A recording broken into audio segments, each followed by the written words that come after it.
qual é o seu inconformismo? O que te incomoda que está fora da cultura de Jesus à sua volta? Jesus, então, ele vai nos ensinar uma oração. Pai nosso que estais no céu, santificado seja o teu nome, venha a nós o teu reino e seja feita a tua vontade. Que seja feita aqui na terra como é feita no céu.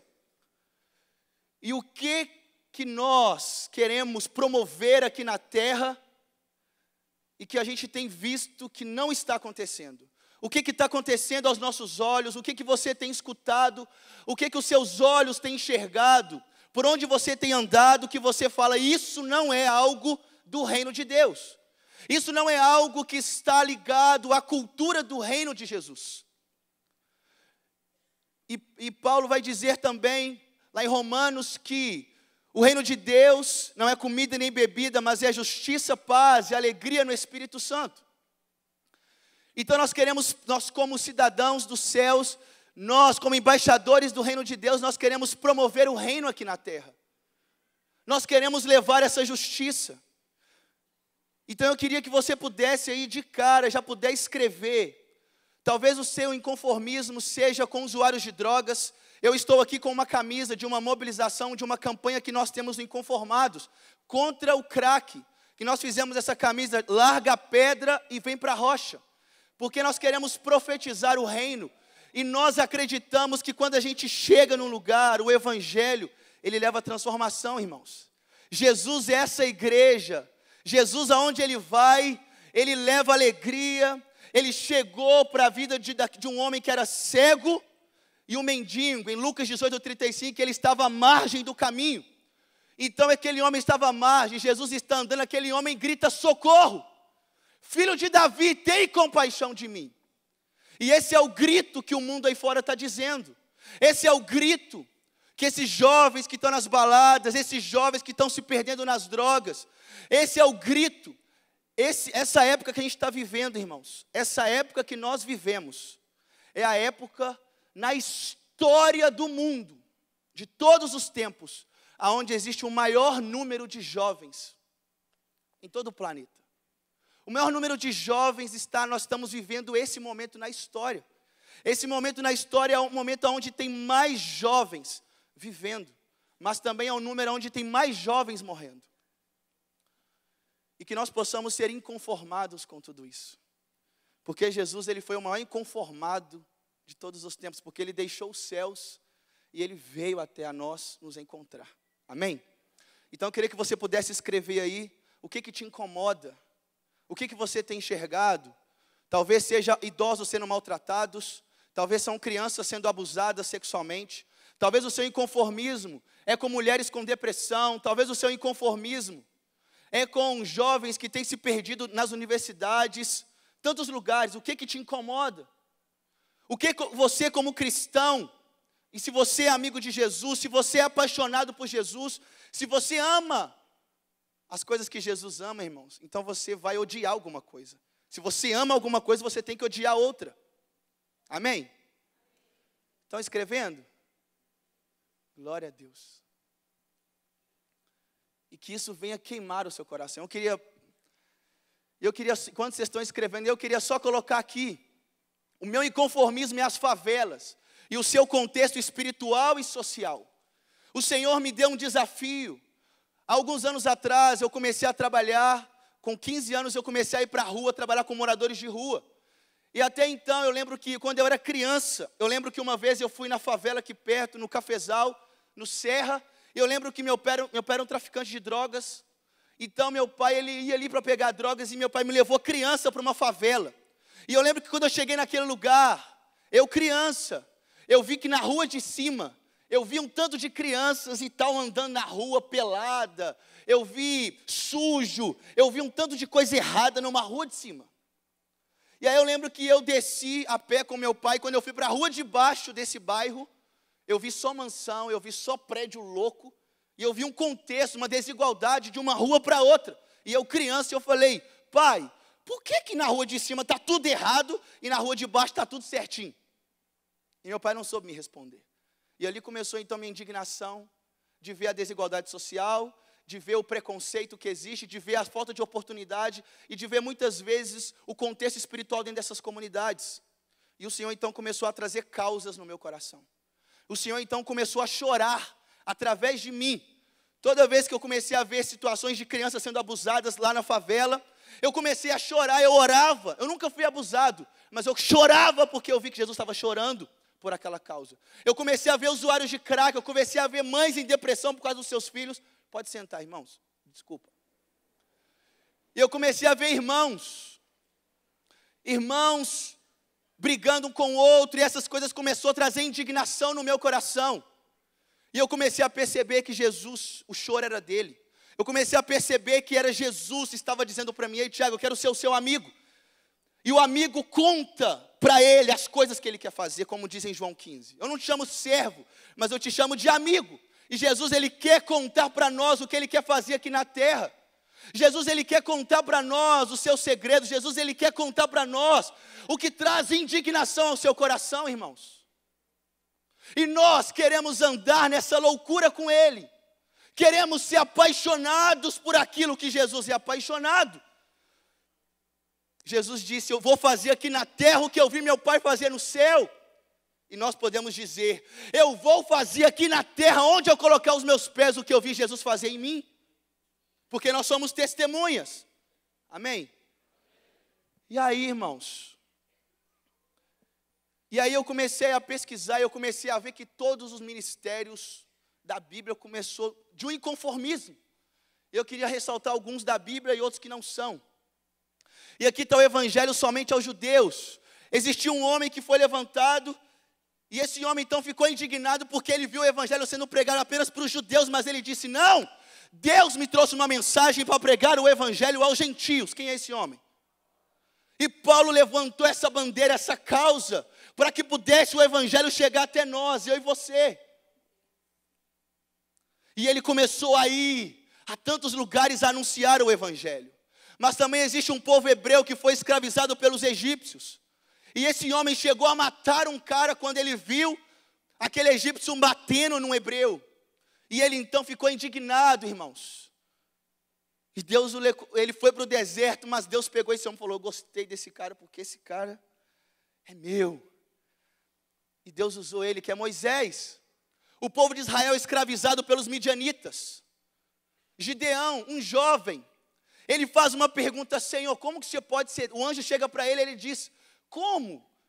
Por que você sendo um Deus todo-poderoso, por que você deixa acontecer essas coisas? Por que nós, que servimos ao Deus todo-poderoso, somos escravos de outro povo que serve a outro Deus?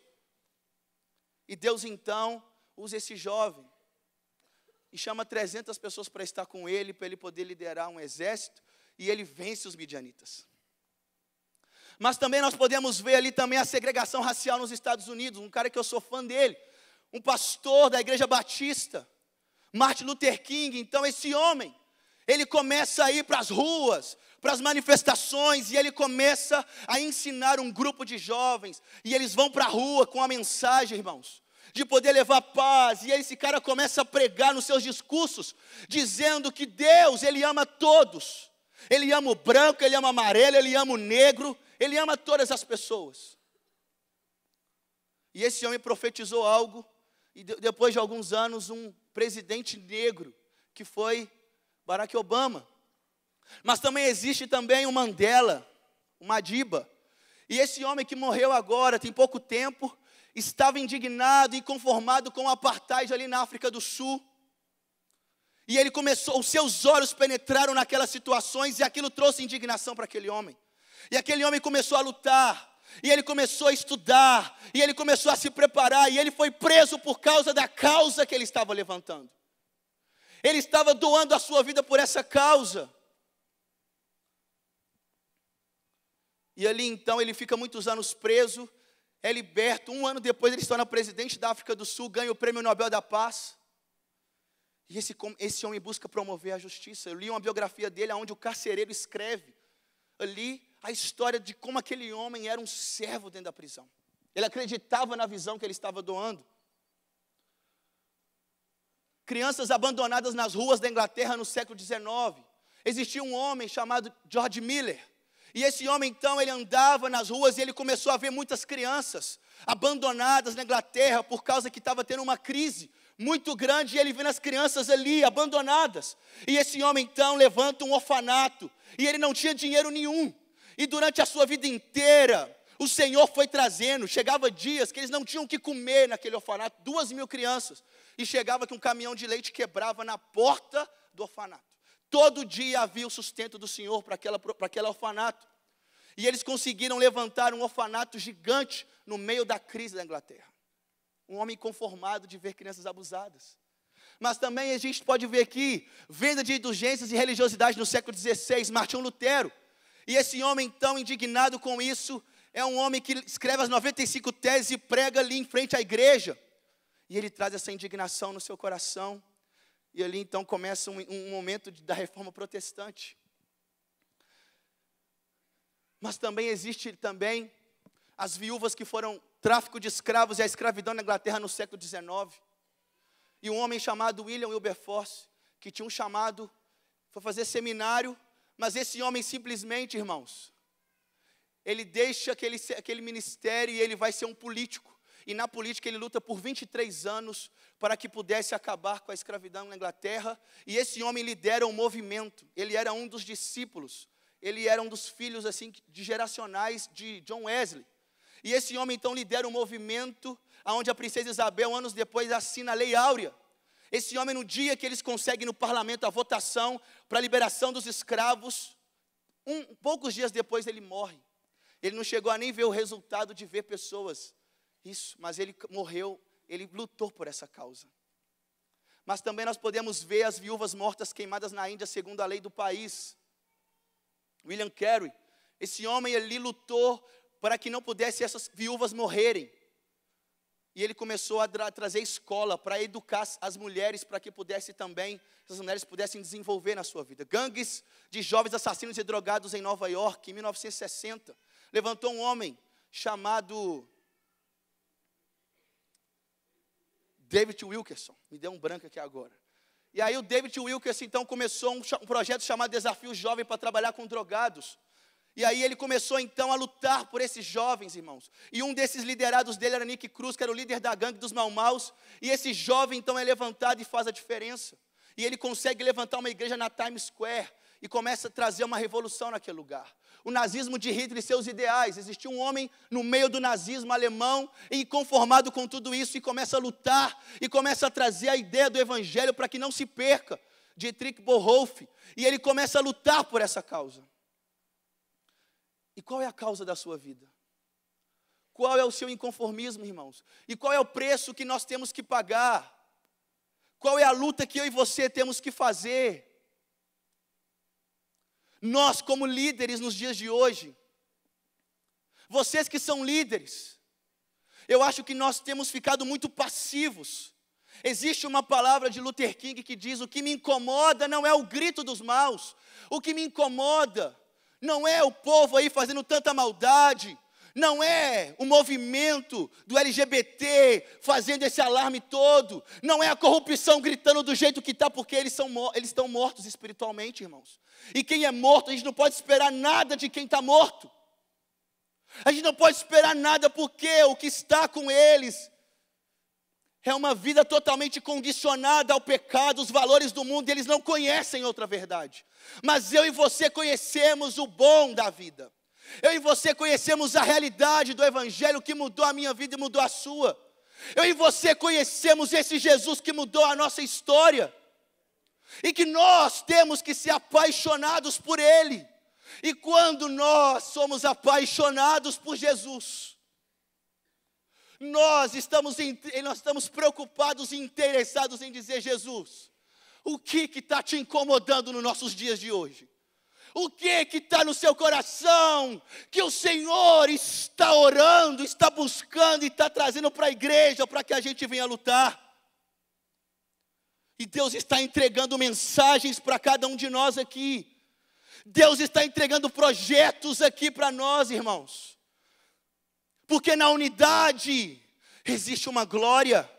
Na unidade existe tanta coisa espiritual acontecendo. E Deus está fazendo isso nos dias de hoje. E o meu desafio para mim e para você é que a gente pague o preço. Quem quiser seguir a Jesus, irmãos, existe uma cruz ainda. Existe uma cruz, existe um preço para ser pago.